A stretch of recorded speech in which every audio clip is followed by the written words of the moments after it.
L'une est artiste, l'autre est avocate, l'une est américaine, l'autre est iranienne, mais toutes les deux ont le point commun d'être engagées pour défendre les droits de l'homme dans le monde.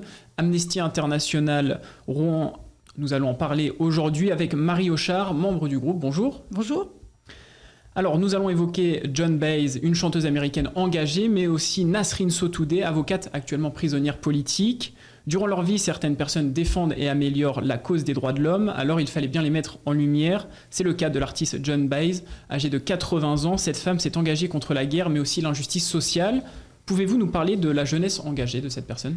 Effectivement, Joan Baez a commencé très tôt son engagement, puisque dès l'âge de 22 ans, elle avait déjà un 3e disque d'or qu'elle a obtenu donc, avec des titres antiracistes, pacifistes et d'engagement social.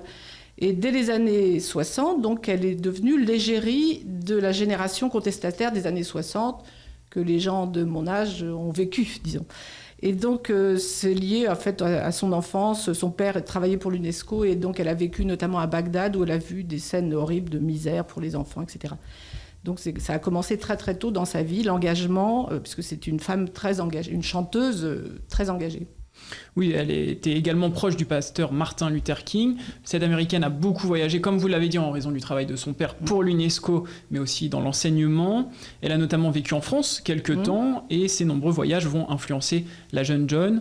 Une expérience précoce qui va lui donner ce goût pour l'investissement auprès d'autrui. Elle a pris part à de nombreux événements organisés par Amnesty International depuis, et notamment dans les années 80, lorsqu'elle est au sommet de sa carrière. Quelle est l'histoire de Joan Baez avec Amnesty International ? Alors, son histoire en France, notamment, a commencé à l'origine d'Amnesty, puisque dès 1971, qui est l'origine d'Amnesty en France, elle s'est engagée, elle a soutenu la création de la section française d'Amnesty International. Ensuite, elle a participé à plusieurs événements importants dans l'histoire d'Amnesty, et notamment, elle a adhéré à Amnesty, elle avait déjà adhéré avant à Amnesty International aux États-Unis, et en France, elle est venue en décembre 1973, donc elle a chanté en clôture de la conférence d'Amnesty à Paris pour l'abolition de la peine de mort et pour la torture. En 1986 également, elle a participé à une tournée mondiale qui avait été initiée par la France, qui s'appelait Conspiration de l'espoir contre la peine de mort. Donc elle est très impliquée dans la vie d'Amnesty, que ce soit en France ou à l'étranger. Est-ce que vous pouvez nous dire comment est-ce qu'elle était perçue ? C'était une femme à l'époque, est-ce que c'était perçu différemment ? Le fait d'être une femme, je pense pas, parce que c'est une femme qui a un talent, c'est une femme talentueuse et dérangeante en même temps. Pour ceux qui ne la connaissent pas, donc tout le monde connaît la vidéo dans laquelle Martin Luther King lance son fameux discours I Have a Dream en 1963 pour les droits civiques à Washington. Et juste après, à la fin de son discours, on entend une voix formidable, limpide, qui entonne le fameux chant We shall overcome, c'est-à-dire nous vaincrons. Et c'était la voix de Joan Baez. Donc elle s'est associée effectivement à Martin Luther King. Et dès le départ, elle a effectivement cette image de femme à la fois talentueuse, c'est une voix de soprane très envoûtante et en même temps dérangeante, puisque elle a fait de la prison à certains moments dans sa vie. Elle a été coupée à la télé française, par exemple. Elle venait chanter un chant antimilitariste, parce qu'elle était très antimilitariste. La télé l'a censurée carrément en direct. Quand elle a fait des voyages en Amérique du Sud au moment des dictatures, elle ne pouvait pas chanter, elle était interdite de chanter, mais peu importe, puisque le peuple connaissait ses chansons, les latinos, les Sud-Américains connaissaient par cœur ses chansons, les opposants aux dictatures, et c'est eux-mêmes qui entonnaient les chansons quand elle était présente dans un meeting. Donc effectivement, elle est perçue, c'est une femme dérangeante et talentueuse en même temps, j'ai envie de dire. Talentueuse et dérangeante. Voilà. Il y a eu aussi une autre action qui a été marquante, celle au Vietnam. Est-ce que vous pouvez nous raconter son engagement ? Tout à fait. Donc la guerre au Vietnam, on peut dire rapidement que ça s'est déroulé de 65 à 75 pour les États-Unis. Et donc en 1972, elle était membre d'une délégation qui visitait un camp de prisonniers au Vietnam du Nord, qui était donc qui était anti-américain. Et elle venait apporter des courriers aux prisonniers et défendre les droits humains, faire la promotion des droits humains, même en temps de guerre. Hein. Et donc, sa visite coïncidait au moment où il y a eu un bombardement de 10 jours sur la ville d'Hanoï, bombardement américain sur la ville d'Hanoï, qui était donc opposante aux États-Unis. Et donc, malgré cela, elle a chanté, on dit que, ça fait partie de sa légende, elle a chanté sous les bombes et effectivement contre son pays d'origine, hein, parce qu'effectivement, elle était tout à fait antimilitariste et contre la guerre. Elle n'a cessé de participer à des marches contre la guerre, etc., comme partout dans le monde, mais aux États-Unis en particulier. Donc c'est une femme qui va recevoir de nombreuses distinctions dans sa carrière, notamment celui du chevalier de la Légion d'honneur en 83. Plus récemment, en 2015, le prix d'ambassadeur de la conscience décerné par l'ONG Amnesty International. Rapidement, que signifie ce titre ? C'est un prix qui a été initié en 2003 et c'est la plus prestigieuse des distinctions qui a été décernée par Amnesty International. C'est un prix qui récompense les personnes qui ont défendu et amélioré la cause des droits humains et également qui ont une vie exemplaire à ce titre-là. Elle l'a eu donc en 2015, la même année que Weiwei, le dissident chinois. Hein, voilà. Donc c'est une distinction honorifique, effectivement, pour les défenseurs des droits humains, ce qui est son cas.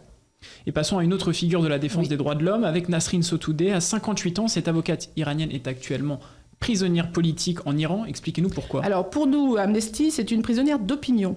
Elle est en prison à cause de son combat obstiné et non violent pour le respect des droits humains en Iran. Elle n'a commis aucun délit au sens délictuel, agression, etc. Elle est simplement enfermée pour des raisons, parce qu'elle défend celles et ceux qui subissent dans son pays, en Iran, des violations de leur droit à s'exprimer, à manifester, etc. Et notamment pour les femmes, c'est une grande partie de son combat, le droit de porter ou non le voile. C'est là-dessus que porte beaucoup son combat et les raisons pour lesquelles elle est enfermée. Voilà. C'est pas sa première arrestation. Non. Pouvez-vous nous faire un rappel des faits ? Rappel rapidement. Donc en 2011, déjà, elle a été condamnée à 11 ans de prison parce qu'elle avait... l'argument officiel, c'était propagande contre le régime. Elle avait simplement défendu des opposants, donc en tant qu'avocate, des opposants arrêtés en 2009 lors de manifestations contre Ahmadinejad, qui était au pouvoir à l'époque, qui postulait pour reprendre un mandat. Donc elle a fait une grève de la faim, donc c'était en 2011, une grève de la faim de 7 semaines. Et après 3 ans de prison, elle a bénéficié, on peut dire, d'une libération conditionnelle en 2013. Donc ça, c'est son premier emprisonnement. En 2018, donc, elle a été incarcérée pour avoir défendu une femme qui manifestait contre le port du voile, puisqu'en Iran, je pense que tout le monde le sait, mais quand même, les femmes ne peuvent pas sortir sans le voile, sinon elles sont emprisonnées, etc. Et en 2019, donc, elle est condamnée à 12 ans de prison et 148 coups de fouet, ça c'est très marquant, pour incitation à la corruption et à la débauche, simplement parce qu'elle-même était sortie dans la rue sans le voile. Donc, incitation à la corruption et à la débauche. Elle, par ailleurs, donc, sa peine est liée au fait qu'elle défende les femmes qui, en même temps, avec elle, il y a tout un mouvement de femmes qui s'est mis en place où les femmes enlèvent leur voile, le suspendent à des réverbères, etc. Donc, toutes ces femmes sont évidemment poursuivies par la justice et elle les défend. Donc, c'est ce qu'on lui reproche, bien évidemment. Donc, cette peine qu'elle a commencé à exécuter, elle est encore en cours. Elle a fait une grève de la faim en juillet 2020 pour protester contre l'illégalité des actions menées par la justice en Iran. Elle y a mis un terme au bout de 46 jours parce qu'elle était dans un état grave. Et elle a obtenu une première permission de sortie, elle est retournée en prison. De nouveau, là, elle a eu une permission de sortie là, en mars de cette année au moment des fêtes du Nouvel An. Du Nouvel An iranien. On peut penser que la pression internationale fait que l'État, le pouvoir théocratique là-bas tergiverse un peu, ils savent pas tout... On peut penser que c'est une première victoire, disons. Et justement, est-ce que les autres pays dans le monde ont un impact ? Est-ce qu'ils réagissent ? On espère, parce qu'effectivement, il y a eu des soutiens très, très importants. Si on parle de la France, par exemple, Macron, en 2019, l'a invité à participer au Conseil consultatif sur l'égalité homme-femme au G7. Donc le G7, c'est mondial. Hein. Sa chaise, évidemment, était vide, elle était enfermée. Mais symboliquement, donc ça représente quelque chose. À l'Assemblée nationale, en France, les députés lui ont fait une ovation quand elle a été condamnée, la dernière condamnation. Au niveau de l'Union européenne, donc l'Union européenne a souhaité officiellement un réexamen immédiat de sa condamnation, celle de 2019. Et les États-Unis ont évoqué une, je cite, décision de justice qui va au-delà de la barbarie. Donc il y a un soutien international des dirigeants. Il y a aussi le soutien de toutes les associations d'avocats, le barreau français, le barreau international, les associations. Enfin, il y a un nombre incroyable de gens. Mobilisation mondiale, et tout le monde s'investit vraiment pour ça. Le barreau français a recueilli 50 000 signatures qu'ils ont envoyées évidemment là-bas. La conférence des bâtonniers, enfin je ne les cite pas tous. Et puis le dernier soutien en ce qui nous concerne, c'est effectivement une pétition de 1 300 000 signatures. Une pétition qui va avoir beaucoup d'impact. Que nous avons remise à l'ambassadeur On va à devoir Paris. rendre. Merci à vous Marie Hochard. Sachez que vous pouvez également retrouver cette émission sur Radio Sensation et notre application.